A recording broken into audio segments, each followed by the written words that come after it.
Very well, ladies and gentlemen. It's the 8th of August of 2023, and welcome to my property up here in Livingston, Montana. My name is Jim. Now, what I'm going to do today, lately I've been doing a lot of e-bike riding, but I'm not doing that today.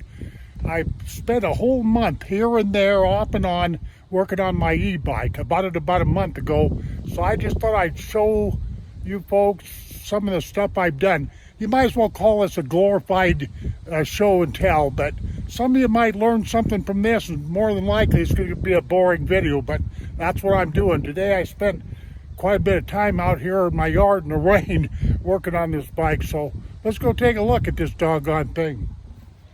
Let's walk over here.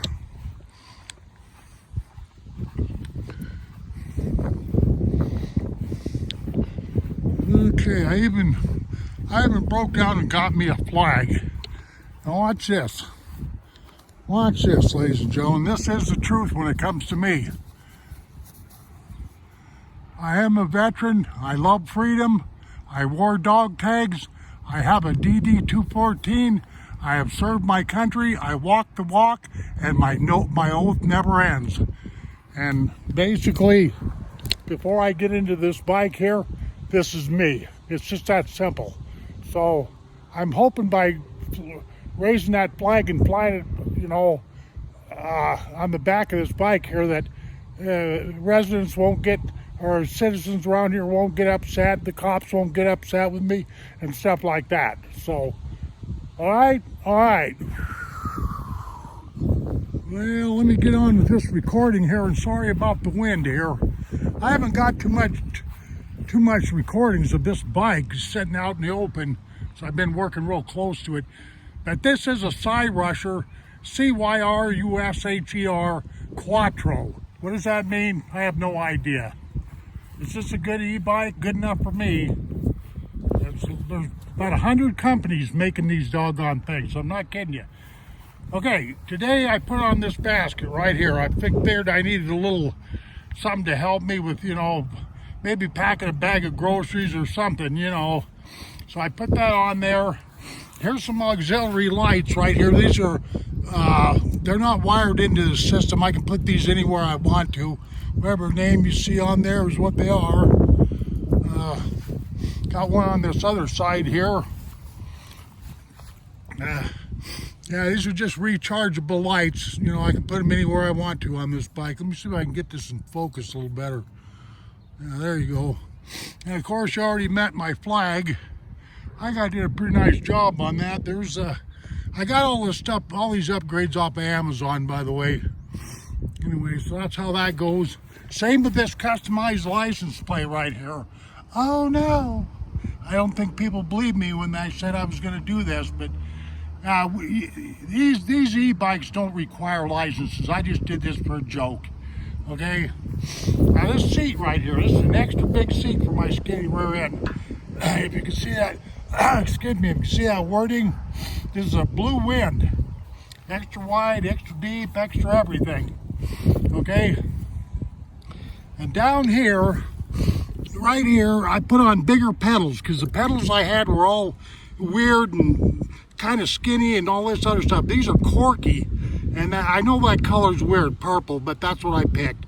This water bottle, this thing is coming off here. It's a Camelback water bottle, and it's a Water Buffalo hanger there. The reason being is because I'm going to put a bike lock on there, because that doggone thing's always getting in my way.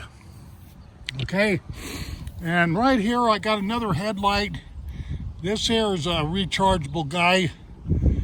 It's a lot brighter than the stock one that I got on here. I don't plan on doing I am going to do some night riding, but hey, what else? Oh yeah, right here. This rear mirror is a Hafney, Hafney, and you install that right in the end of the handlebars there. I couldn't do it on this other side simply because there's a plug and a bolt and a bunch of stuff in my way, so I started to bore in there, but I had to end up putting a piece of tape over it. Okay, what else have I done to this thing? Oh,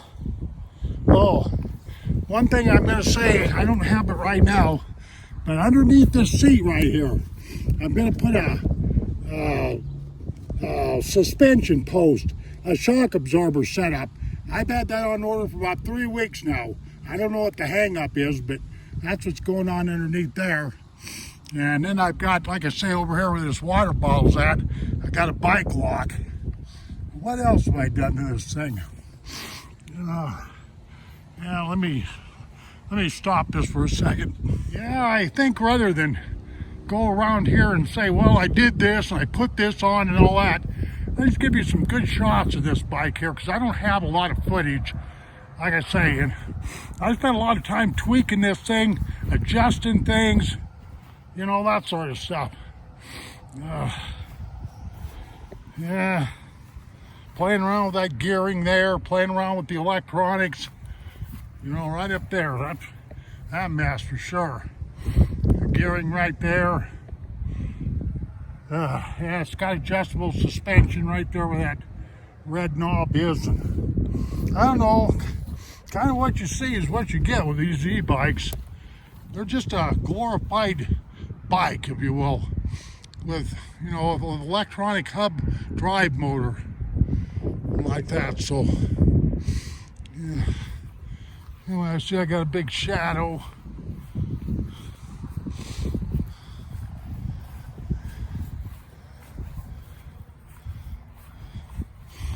Yeah, there you are. Cyrusher Kuattro. Cyrusher, that's a dumb name. Yeah, it really is. Okay, I'm gonna give you a shot of the mountains up there.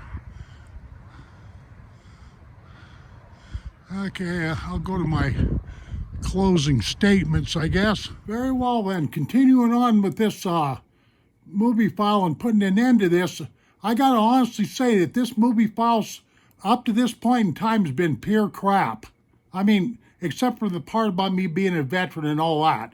You know, I was very sincere about that and my flag that I hooked onto that e-bike out there. But I can say this much about e-bikes. When I first got involved with this 6 weeks ago, or e-bikes, the science of e-bikes, I had no idea what kind of a great big gigantic rabbit hole that I was going to fall into. I mean, I figured that there was, you know, at most maybe 10, 15, 20 manufacturers of e-bikes out there. Nonsense. There's probably well over 100. And if somebody told me 200, it wouldn't surprise me. I mean, everybody and their dog wants to sell you an e-bike. You can trust me on this. You'll find this out if you go looking for one. But I can say just this much to make this file to worth your time. I can say just this much. If you're considering going buying an e-bike, just buy one that you can afford right off the get-go, because these e-bikes, they can run up to 10,000 and like that. I think the most expensive one I've seen so far is $66,000, believe it or not. Like this bike that you just got done looking at of mine, I give 16 for it. Okay, and then you need to determine what kind of riding are you going to do. Are you going to do street riding, city riding? Are you going to do deliveries with your bike? Are you going to do mountain touring, trail riding? You know, like that. You need to get that ironed out, you know. And then when it comes to things like power and all of that, you know, because right now there's a big push out in the e-bike market for all these manufacturers to outdo each other. You know, put the bigger electronic motors and hub motors and the bigger controllers, and you know, the ampere controllers, whatever they call all that crap. But if you watch what you're doing and you play your cards right, you can actually get a pretty good deal on an e-bike without breaking the bank. That is really my best suggestion. Instead of beating your head, you know, beating yourself up on what to buy, what's better than, say, brand A, B, C, and like that, because they just keep popping out of the woodwork. And these add-ons what few I just showed you on my bike, you just put them on at will. And if you buy the bike of your dreams, so to speak, you won't have to really put that many add-ons on. With this particular bike of mine, I I had to kind of put some upgrades on it just simply because it didn't come with. But I was very careful when I bought that bike of mine. I made sure that I didn't buy something that was real super expensive and something that I was going to end up not liking. Because you can always retrofit, you can always upgrade, update, whatever have you. But another thing, a piece of advice I got is don't get in a big hurry. Because there's all kinds of people out there wanting to take your money when it comes to these e-bikes. Trust me, the competition, as far as what I'm seeing, fierce. So that's the reason why I did what I did. My e-bike was purchased a month or so ago, and I just nitpicked on it here and there. And what I've done are just little things. I haven't really done anything major like swapping out the motor drive, the hub drive, or the electronics, or the controller, any of that kind of stuff. So I'm just barely getting used to operating this thing, let alone doing any of that other stuff. So, but I know one thing, when it comes to YouTube here, you're going to see a lot of videos, and you're probably going to end up getting very confused. I think that's a good word, a good way to put it. Because there's so much out there. There's so much on the market. This guy's got that, and this bike's got, like that. So anyway, all I can that to me, telling you folks something like that is way more important than saying, doing my show and tell like what I just got to do, and that was kind of really nonsense. What I'm saying right now is way more important, and I know it too. So. And also taking safety into consideration. Another thing that popped up real quick is, does the bike fit you? You want to make sure you get a bike that fits you. You want to make sure you get a bike you have to ask yourself, do you want an open air bike? You want what they call a step through, and like that, because it can make the world of difference. Because if that bike isn't fitting you, chances are you're not going to ride it very much, and then you will have wasted your money. So there's other things more important, in my humble opinion, than buying the latest, greatest e-bike. It's as simple as that. Okay, ladies and gentlemen, thank you very much for watching this ridiculous video. I realize this video wasn't much, but whatever here. If you like what you're doing, sign up for the program. And give me the old nod there, thumbs up and thumbs down, and make some comments, make my day, so to speak. Okay, ladies and gentlemen, take care of yourself, and we shall see you on down the trail. Adios, my friends. Boop.